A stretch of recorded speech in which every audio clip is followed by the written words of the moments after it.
hear a number of different recordings and you'll have to answer questions on what you hear. There'll be time for you to read the instructions and questions, and you'll have a chance to check your work. All the recordings will be played once only. The test is in 4 sections. At the end of the test, you'll be given 10 minutes to transfer your answers to an answer sheet. Now turn to Section 1. Section 1. You'll hear someone booking transport for a trip. First, you have some time to look at questions 1 and 2.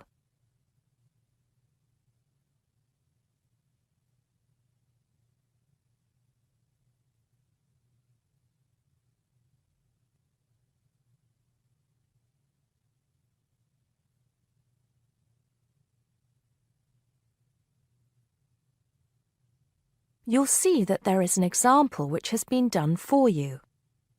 On this occasion only, the conversation relating to this will be played first. Good morning, Burnham Coaches. Sarah speaking. How can I help you? Yes. Good morning. I'm a teacher at the Down Language School. We have a bit of a problem, and I was wondering if you could help us out. The man says he is a teacher, so teacher has been written in the gap. Now we shall begin. You should answer the questions as you listen, because you will not hear the recording a second time. Listen carefully and answer questions 1 and 2. Good morning, Burnham Coaches. Sarah speaking. How can I help you? Yes. Good morning. I'm a teacher at the Down Language School. We have a bit of a problem, and I was wondering if you could help us out. What is the problem exactly? Well, we normally take our students on an excursion at the end of their course. But unfortunately, the coach firm we normally use has let us down. It seems they've gone out of business. I'm sorry to hear that. I suppose you are looking for a replacement. Well, yes. We won't need a very large coach, actually. There will be 30 students and 4 teachers. So that's 34 in all. And what dates did you have in mind? The last Saturday and Sunday of this month. That's the 28th and 29th. The 28th and 29th. Does that mean you are planning to stay somewhere overnight? That's right. Actually, we want to do the same excursion that we do every year. We usually visit Stonehenge, Salisbury, and stay overnight in Bath. It's a historical tour, really. It sounds interesting. Let me just see what we have available. Oh dear, I'm afraid all our coaches are booked out for the 28th. It's the busiest time of the year for us, actually. I was afraid that would be a problem. But you have a coach available for the 29th? Yes, we do. And it's available for the 30th as well, if that's any help to you. I'm afraid not. Sunday is the last day. The students go home on Monday. I think we'll just have to change our plans a bit and leave out Salisbury. It's a shame, but I don't think we can fit in all 3 places in one day. So, you would like to book the coach for the 29th, visiting Stonehenge and Bath, is that right? Yes, I think so. Before you hear the rest of the conversation, you have some time to look at questions 3 to 10.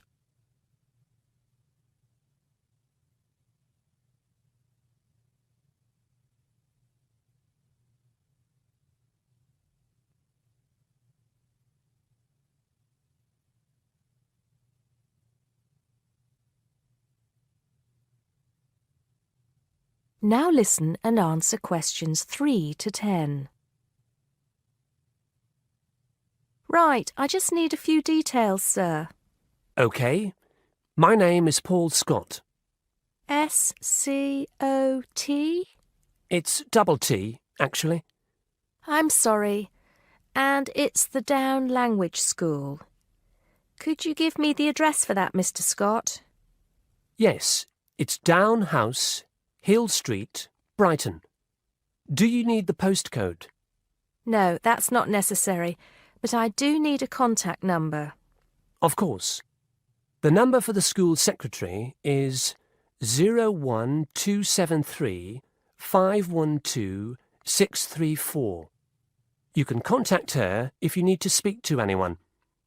Right, and what time would you like the coach to pick you up? Well, I think we'll have to make an early start. Would 7:30 be all right? Yes, no problem at all. What time do you want to be back? Oh, any time between 10 and 11 will be all right. Not later than 11, though. Right, I'll make a note of that. 11 p.m. latest. There's just one more thing I need to know. Presumably, you'll be visiting Stonehenge first. How long do you want to stay there? Well, we normally stay about an hour. The main objective of the excursion is for the students to see the Georgian architecture in Bath, really. Yes, Bath is lovely, isn't it? I was there myself a couple of years ago. I thought the Royal Crescent was absolutely stunning. I hadn't realised how large it is. Well, I think that's all I need to know, Mr. Scott. Thank you for booking with us. Just a minute. There's one thing you seem to have forgotten. How much will this cost? Oh, I'm terribly sorry. I was thinking about Bath. Just bear with me a moment.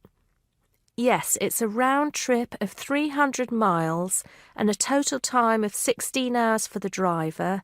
For a 45-seater coach, that will be a total of £500, including tax and insurance. Do we have to have such a large coach?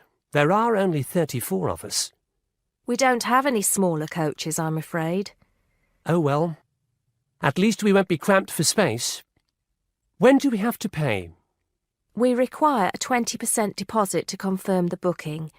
I suggest that you do that as soon as possible, today if you can.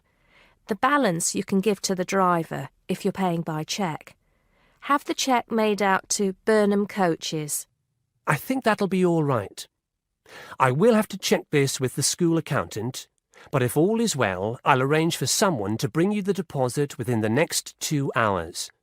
That'll be fine, Mr. Scott. Well, thank you very much indeed. Goodbye. Goodbye. That is the end of section 1. You now have half a minute to check your answers.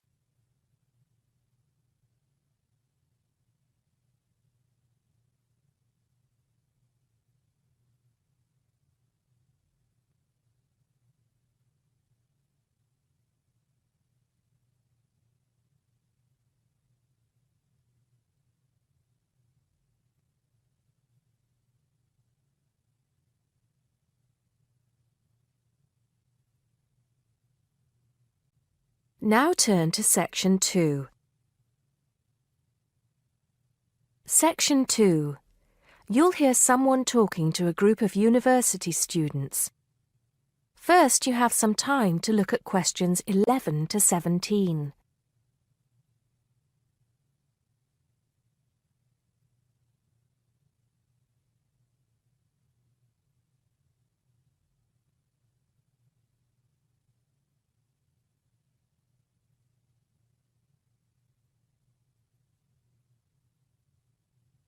Now listen carefully and answer questions 11 to 17.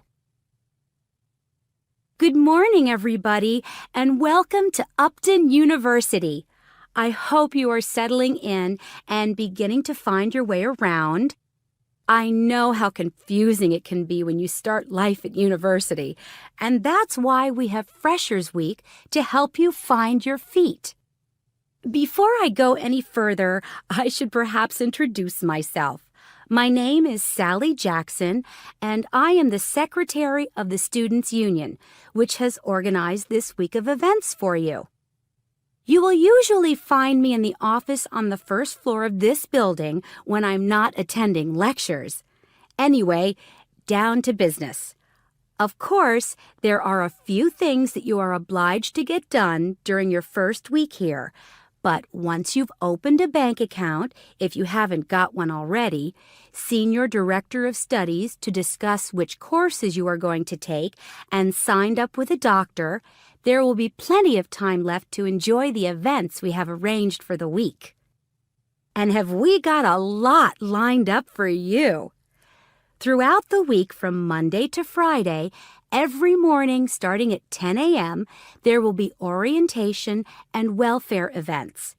These will include tours of the campus, which, as you have probably noticed, is the size of a small town with 9,000 residential students, as well as sessions on developing study skills.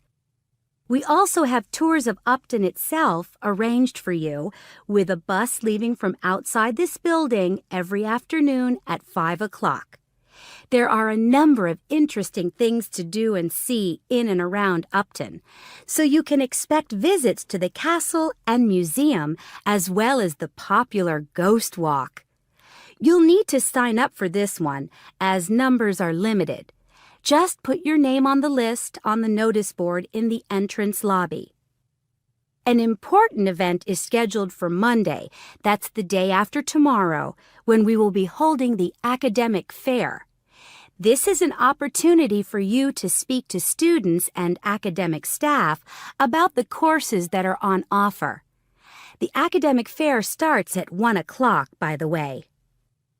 There are a couple of other fairs that I think will interest you. First of all, we have the Societies Fair on Tuesday the 16th, which I think is an absolute must. You might not believe it, but the university has over 150 societies and sports clubs you can sign up for, so you are sure to find something of interest to you. That also starts at 1 o'clock, and it will be here in the Union Building. Also in this building is the Trade Fair on Wednesday from 2 until 5 in the afternoon. This one might sound a bit strange because you will find a load of banks and other businesses here trying to get your custom. You will find plenty of bargains and, best of all, a lot of the businesses give away stuff for free. Before you hear the rest of the talk, you have some time to look at questions 18 to 20.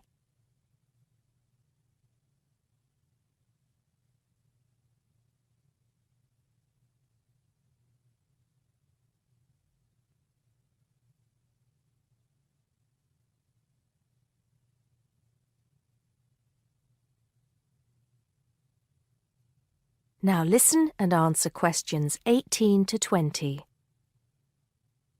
We've also got a great entertainment program lined up for you, starting tonight with our welcoming party.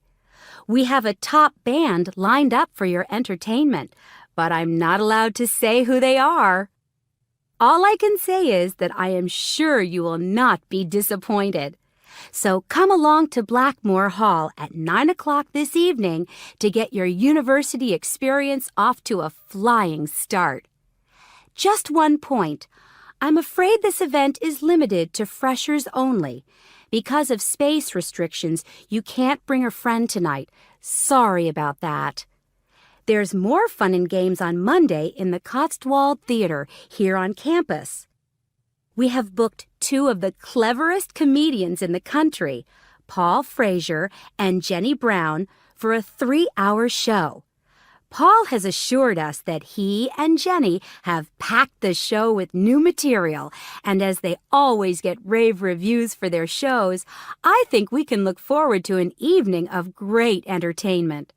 That's in the Cotswold Theater on Monday evening at 7:30. Moving along a bit, on Thursday there is an important date for your diaries. This is the official Freshers Opening Ceremony, when the Dean welcomes you to Upton University. So remember, Thursday the 18th from 2:30 to 3:30 in Blackmore Hall. You certainly should go to this one, and by the way, light refreshments will be available. At the end of the week, on Saturday, you have the chance to dress up in your smartest evening wear for the official Freshers' Ball. Actually, although it's called a ball, it is quite a relaxed affair, so we are more than happy if you turn up wearing jeans and a t-shirt. The important thing is to relax and enjoy yourselves. Time and place are the same as for this evening's party. Blackmore Hall from 9 in the evening to 3 o'clock in the morning. Right. I think I've covered the most important and exciting events we have lined up for you, but there will be plenty of other things going on throughout the week, so remember to check the notice board in the entrance lobby regularly. Enjoy the rest of the day, and I look forward to meeting as many of you as possible this evening at the welcoming party. That is the end of Section 2. You now have half a minute to check your answers.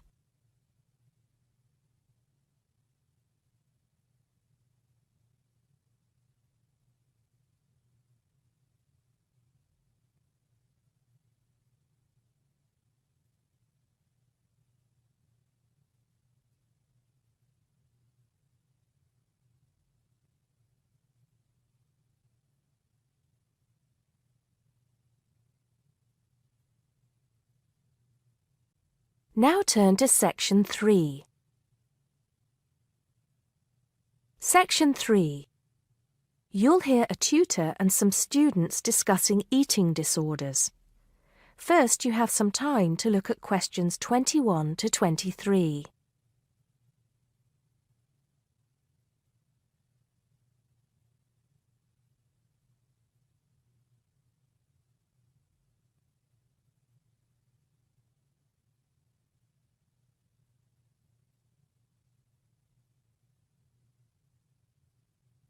Now listen carefully and answer questions 21 to 23. Good afternoon.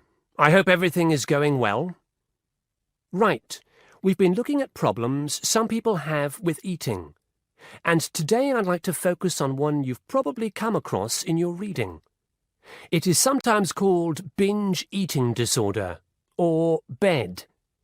As you know, I am not a particular fan of these acronyms, so I will refer to it by the alternative name, compulsive eating disorder. Has anybody heard of it? Yes, I have. In fact, I read a case study of a first-year university student who was diagnosed with it. Do you remember what the symptoms are?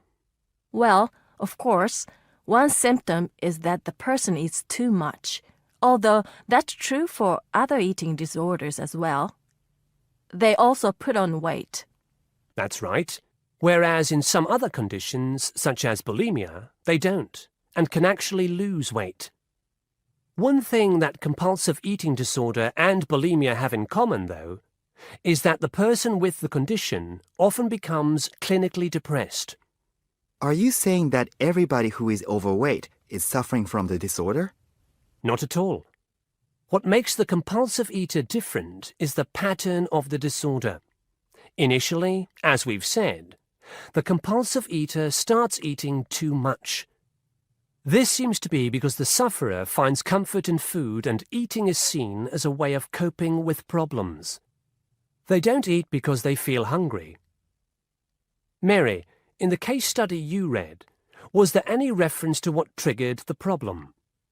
I seem to recall that the student was suffering from stress because she was revising for exams, and she started eating snacks, junk food, while she was studying.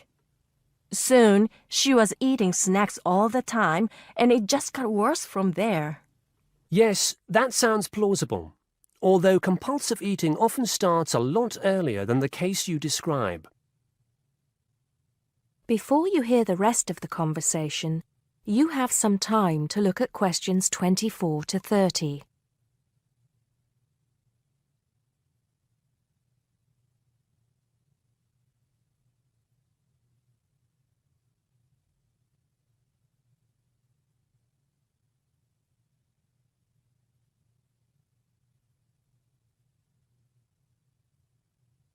Now listen and answer questions 24 to 30.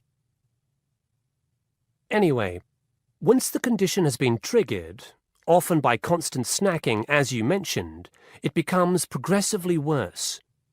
Over a period of time, the sufferer loses control of their food intake. They become preoccupied with food, and the binge eating increases.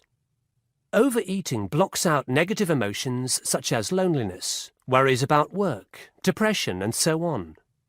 But it is only a temporary effect. Apart from the physical discomfort that overeating often causes, the sufferer begins to feel embarrassed by their behavior. They then take drastic action to try to compensate. In an attempt to lose weight, compulsive eaters will try extreme diets, skipping meals, or going without any food at all for a day or more. Not a healthy way to try to lose weight, obviously. Absolutely. And of course, the person has to start eating again at some point. In other words, it becomes a vicious circle? That's right. Binge eating, extreme dieting, or attempts to lose weight by other means, and then binge eating again. What are the long-term effects of compulsive eating? As you might expect, these are similar to those for people suffering from obesity. Diabetes is frequently reported. What about treatment? The disorder can be treated, certainly. But there's always the possibility that the patient will suffer a relapse and start binging again. What does treatment involve? Medication? No. It normally involves sessions with a therapist experienced in treating eating disorders. A nutritionist will often be involved as well. Are there any self-help organizations? I mean, organizations like Alcoholics Anonymous? Yes, there are. And you might want to follow this one up for your research. One organization is called Overeaters Anonymous, and they have what they describe as a 12-step program to help people overcome the disorder. You can find out more from the organization's website. Right. I think that'll have given you plenty to follow up. So I'll see you at the same time next week. That is the end of section 3.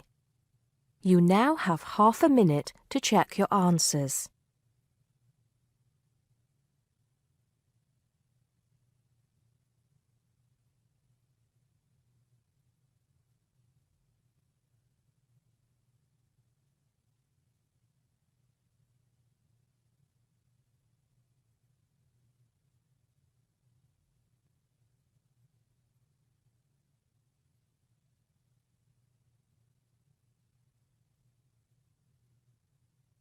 Now turn to section 4. Section 4. You'll hear a man giving a lecture on nuclear fusion. First, you have some time to look at questions 31 to 33.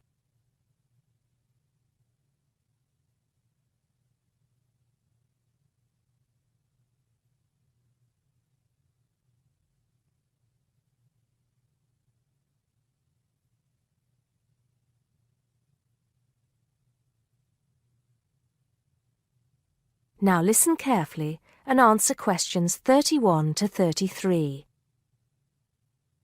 I'd like to start by thanking so many of you for attending this, my first public lecture at this magnificent university. I'm going to be talking to you today about nuclear fusion. Before I proceed further, I would like to apologize on behalf of some of our newspapers for the sensationalist and hopelessly inaccurate articles that have been published on the subject over the years. I must confess that my own interest in the subject was actually stimulated by an article published more than 50 years ago in a popular Sunday tabloid with the impressive title, Power from the Sea. Today, most people would probably interpret such a title as an introduction to a discussion on the latest developments in renewable energy sources, such as wave technology or generating electricity from tidal flows. But back then, little, if any, progress had been made in these fields since the invention of the water wheel. As I recall, following coverage of the opening of the world's first commercial nuclear power station, more than 50 years ago now, at Calder Hall in 1956, the article promised that we would have limitless, almost free electricity within 10 years. It claimed that we could do this using an isotope of water deuterium from the sea. This would be used in reactors to combine simple molecules of hydrogen to form helium, releasing energy in the process. Of course, this is different from the process of nuclear fission, which today's nuclear reactors use. I wouldn't like to say that the article I read as a boy was totally inaccurate. It's true that the concept of producing energy from nuclear fusion, essentially reproducing the reactions by which our sun and other stars produce energy, depends on fusing atoms of hydrogen, but the timescale suggested was hopelessly wrong. To this day, despite some very embarrassing false claims from scientists who should have known better, we have not been able to produce energy from nuclear fusion in a controllable way. Let me make clear what I mean by this statement, before some journalist in the audience gets hold of the wrong end of the stick. Yes, we have been able to fuse hydrogen atoms to produce helium and a release of energy, but the balance account has always been negative. We've always had to put more energy into the reaction than we've ever succeeded in getting out. We know the theory works, but we still do not know if we can get fusion to work for us and solve the problem of our energy needs. Before you hear the rest of the talk, you have some time to look at questions 34 to 40.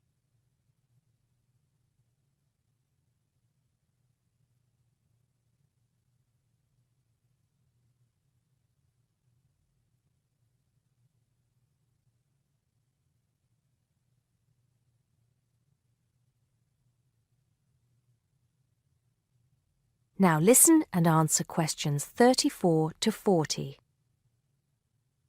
Here, I will briefly explain these problems before going on to give you a summary of the innovative ways being tested to overcome them. First of all, we have to try to understand the incredible physical conditions that exist inside a natural nuclear fusion reactor, such as the Sun. To start with, we have to create temperatures never experienced on our planet. Indeed, if we had experienced the temperatures required, then our planet would never have formed. We have to generate temperatures of at least 100 million degrees Celsius in a carefully controlled environment before we can even hope to produce a fusion reaction. The problems are immense, but it can be done. Many of you will know that you can put your hand into a very hot oven and not get burnt, provided you do not touch any of the surfaces. I won't go into the reasons for this phenomenon here, but we are applying roughly the same principles in designs for fusion reactors. I think I can promise you that the heat will be confined to a very small area. The other major problem we have to find a solution to is pressure. The pressures in a massive body like the Sun are vast, and this is what brings the hydrogen atoms into such close proximity to one another that they fuse into helium. We may not have to achieve the same pressures in a fusion reactor, but even so, it is a huge technological problem. What, then, makes me hopeful about the future of energy from nuclear fusion? Perhaps surprisingly, it is developments in laser technology. We can now use lasers to control the nuclear fuel pellets so that they remain suspended inside the reactor without touching the sides. Remember that these pellets are quite small, and because they contain atoms of deuterium and tritium, the two isotopic forms of hydrogen that can be used in these reactions, they are quite light. The lasers will also compress the fuel pellet to raise the pressure to that required to initiate the fusion reaction. Another, far more powerful laser will be used to heat the fuel pellet to the temperature required. This laser, if you like, will act as the trigger to start the reaction. Once started, it is hoped that the reaction will produce enough energy to maintain itself, and also that it will produce a surplus in the form of heat that can be used to produce the steam needed to drive turbines in order to generate the electricity the world needs. To give you some idea of how much energy we can produce, It has been calculated that just 1 kilogram of fusion fuel is capable of producing the same amount of energy as 10,000 tons of fossil fuel. I think you would agree that such an objective is worth working towards. I believe, and I am not alone in this, that nuclear fusion could supply the world's energy needs for centuries to come. That is the end of section 4. You now have half a minute to check your answers.